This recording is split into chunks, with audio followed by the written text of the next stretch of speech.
Good morning, good afternoon, good evening, wherever you are in the world. And this evening, I am having a conversation with Catherine Knabb from Memphis, Tennessee. Good evening, Kath. Hello, hello. Thanks for having me on. That's good. We are welcome. I guess that it's not evening with you. What time is it with you over there? 2 o'clock in the afternoon. So I should have said good afternoon. Well, good afternoon. Mhm. It's great to have you on. And as always, I start off with my question that I have been asking everybody since I started, and that Sure. is, what is it that you enjoy doing when you're not working? Well, right now I don't get a lot of that time, but I spend a lot of time as I can with family, uh, with my church, doing different things that I'm involved with my church. Mhm. Then there's also just game day, sometimes just board games, dominoes, things like that. And then I like road trips as well. So Ah, get the car, pack the dog, and just go to a place that I haven't been. ah. What do you do? So, shall we go to the road trips? Because that sounds quite Sure. interesting. Mhm. So, is that in an RV or is it in just your car and you camp, or how do you do it? Just in a car. And when I'm on longer trips, I will uh, pack big suitcases in the back, but then I might have a couple of duffel bags for a night into the hotel, maybe 1 or 2 nights because I'm usually going. Hmm. I don't stay in a single place too long because I'm usually on a destination to some place. Okay. I'll stay several days there, and then I'll take a windy road back to wherever I started. So I've gone down to Florida, the tip of Florida, many times. I've driven up to different parts of the Midwest and then up to the upper Northwest. I've gone across to uh, kind of on the far side of Texas. So Mhm. there's still a few states that I haven't covered in a road trip, but eventually I'll get to them all, Yeah. uh, except for maybe uh, except for maybe Hawaii. Ah. Alaska though, I still am confident that I could probably drive to Hmm. Alaska just for the fun of it. Yes. I'm not very good when it comes to geography in America. I Mhm. do apologize. So whereabouts are you? Where we all know roughly the map of America. So whereabouts Mhm. are you in relation to the panhandle of Florida? I am to the northwest of there.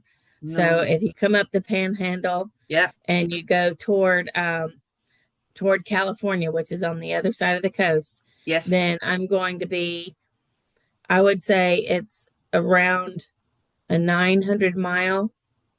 I'm just trying Yep. to vaguely remember around 900 miles, maybe a little more, 1100 down to the tip of Florida.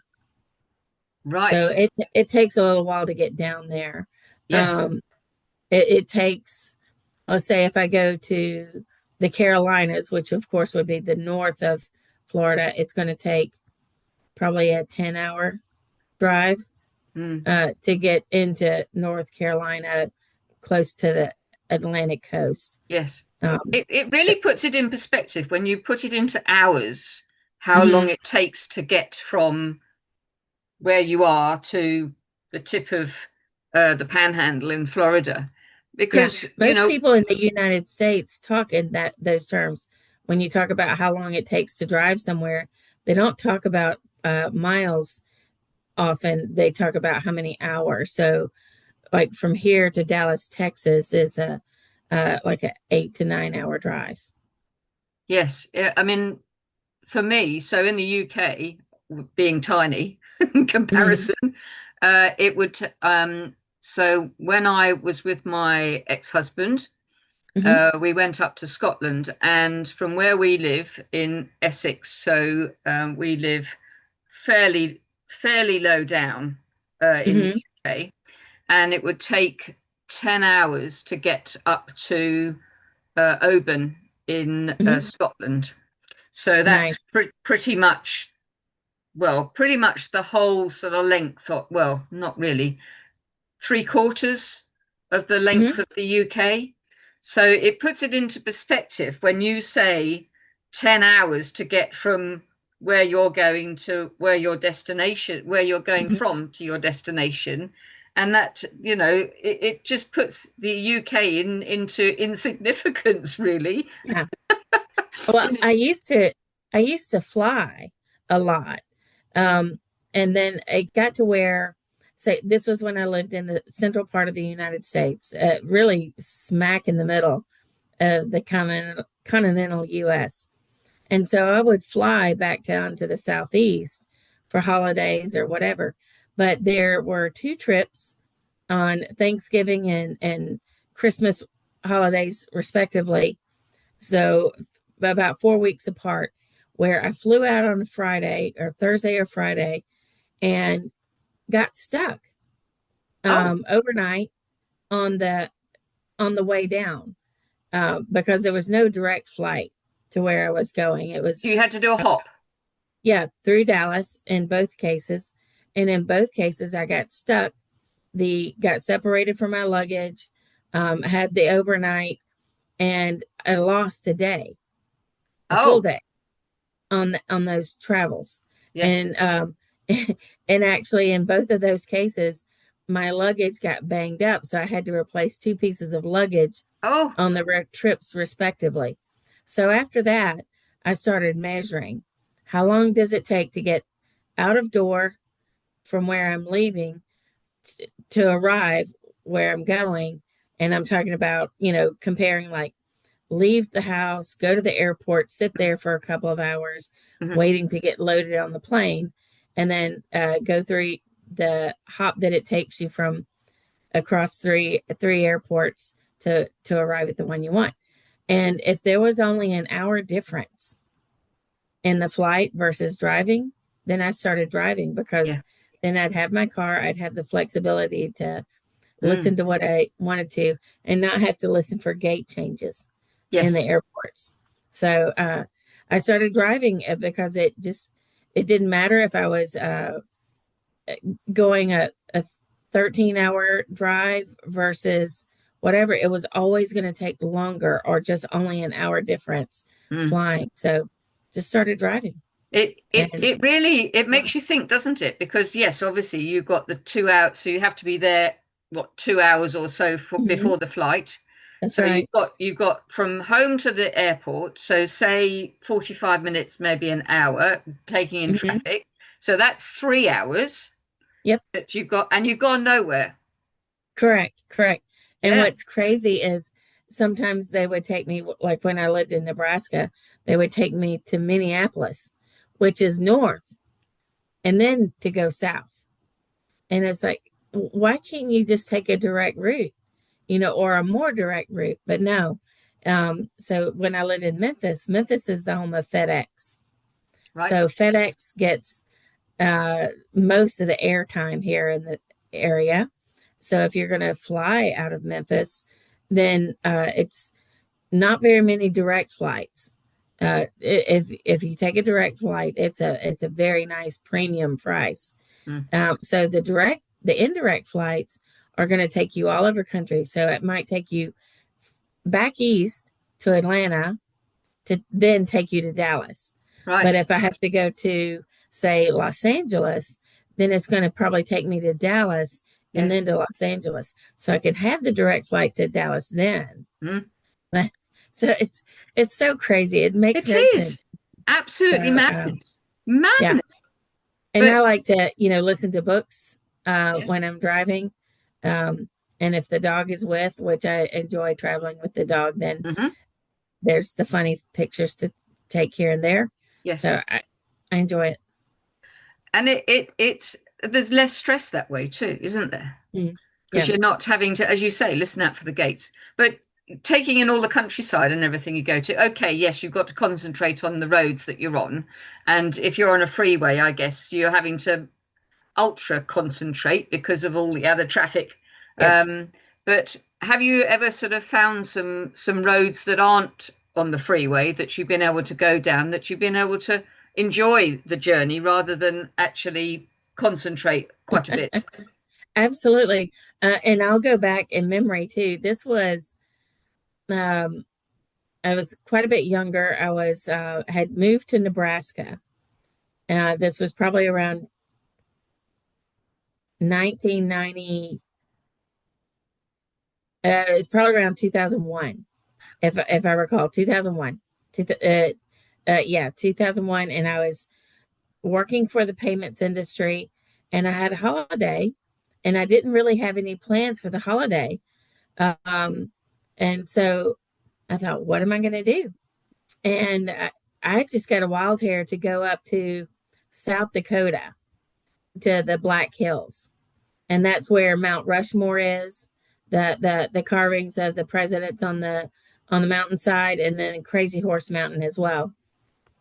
So I got out a map and I wanted to go across the Sandhills, which was the north side of Nebraska is considered Sandhills country, and I'd never been there. So I drove up north out of Omaha to the top side of Nebraska, and then I took a highway across northern Nebraska. And sure, it was rolly, rolly, rolly Mm, hills. And you could see, it did look sandy, but there was lots of grasses, like rolling plains. Well, then I got across Nebraska, and it was time to turn north to go between what would be the Black Hills on the one side and uh, some vertical limestone type mm, hills on the right side, and I missed a turn. And I had stopped at the convenience store, and they had what they called truckers maps. yes, yes. And the truckers maps would show all the little roads, including barely roads.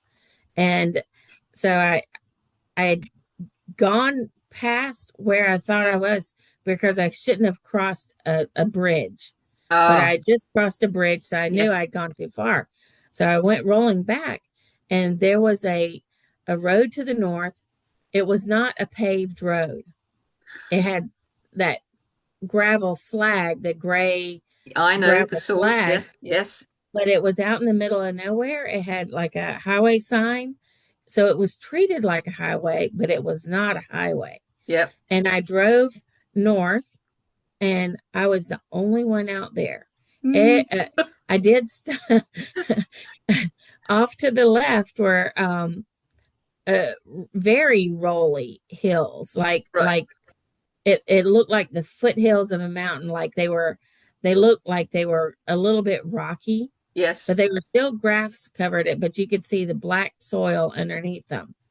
And then to the right, it was flat and it was plains, and you could see off in the distance those vertical um, mountains. They were white looking like limestone. And the strangest thing would be out in the flat area or off in the rolly of the little black foothills, you could see a tossed car. Maybe it was burned out Yeah. or something. Is like, how do people go off the road here and flip over 100 yards out? But it Yeah. was kind of the craziest thing. So I did stop and take some pictures, and I drove up north. And I finally connected with a real highway, and that took me to the Black Hills, to where uh, Mount Rushmore is, Lead, or yeah, I think they call it Lead, South Dakota, which is kind of old West. Dodge City is there. So if you Yes. think I've of heard of old Dodge Dodge City. City, yep. Yes. And then not too far from there were areas where the motorcycles were common, but nobody wore helmets. So you'd Yes. see motorcycles all over the place. Nobody wore To helmets. me, that's complete madness, isn't I, it? I know. And it was holiday, and it was not long after 9/11. So the closer I got to, say, like the Mount Rushmore Park, which is a park in a tourist area, there were lots of uh, National Guard. They had National Ah, Guard everywhere because nine yeah, eleven had of only course. happened uh, the year before. Yep. So everything was still under, you know, under risk advisory all over the place. So there were National Guards at every one of the major parks, and no stopping traffic and stuff like that. Oh, So dear. stopping to take pictures, it Yeah. was, yeah, not a whole lot, but that was a fun trip. I mean, I stayed in a little place called Lead, and it was just a little uh, kind of a strip of a hotel. And normally you go in a hotel and the sheets are white, the Yeah. bedding is standard color. These sheets were blue, the towels were blue, everything. It Yeah. was like somebody's grandma decorated her own little Yeah. hotel the way she wanted to do. So everything was entertaining. I just really, really enjoyed it. And I did see like an American Indian uh, cemetery, Hmm. and not the tombstones like what I'm accustomed to seeing, but sticks and ribbons. And I wanted to go and visit, but I didn't do because I wasn't sure how it would be perceived. Yes. So, but fascinating, absolutely fascinating. And you would have got none of that had you gone on a freeway. That's Um, correct. yeah, so it's kind of going on road trips is an adventure, isn't it? It's Oh, it something is. that's out of the a bit out of the ordinary. Yeah, Go off piste, as it were, and yeah. see the real country, the real outback of the area of the that you're traveling through. So you get And a feel for the land and who lives in it. and real people with Mm, different cultures and different yeah, stories, but all of them are, you know, every time you drive across the country, and I'm sure it can happen in just about every country, you hear people's stories, yeah. and you get some insight as to, wow, life here is like this. Mm, Life everywhere is different, and it's fun and it's wonderful. So, yeah. yeah. And do you have any more journeys planned? Uh, I will would I'm supposed to go to Florida sometime this fall, and so I've got that planned. But next year, I'm really hoping to do another trip back to the Northwest, and then one to the Northeast because I want to go up to see the fall colors. But Oh, I'm going to do nice. the Yeah, Northwest. I want to do the Northwest shortly, yeah, as soon as spring breaks. You know, as soon as the winter frost is done, so that I can capture the spring hmm. of the Northwest. So, what sort of time? What months of the year would that be? Would that's the I'm same as thinking us? around the early part of April. Right, gotcha. Yes, Yep, so it's same as us. Yes, yep. And then in the Northeast, like in September, early October. yeah. I mean the colours that you see for the fall is just Hmm. it is just mind blowing. I Yeah. love the autumn colours. I think it's absolutely fabulous. Hmm. Um, yes, and not a lot of people like the month that comes after that, the winter time. But it's I think it's a great time of year to see all the colours. But Absolutely. amazing trips that you have planned and you've got ideas for.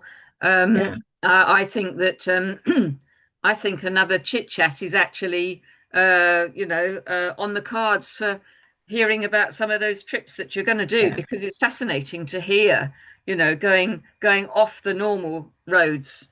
You learn Yeah. far more as we've said, and I think it's just lovely to hear about. Now, there's a bit of software. I don't know if it's useful outside of the United States, but it's called Road Trippers. And so I'd use the Google Maps, but I also use Road Trippers because I could save the map of a trip that I had taken and all the little stops. So on most of my trips, I map it out on Road Trippers as well, so that I've got the the the drawn out map on all of that. And it gets kind of crazy Yeah, sometimes, but yeah. yeah, they're pretty great. Excellent.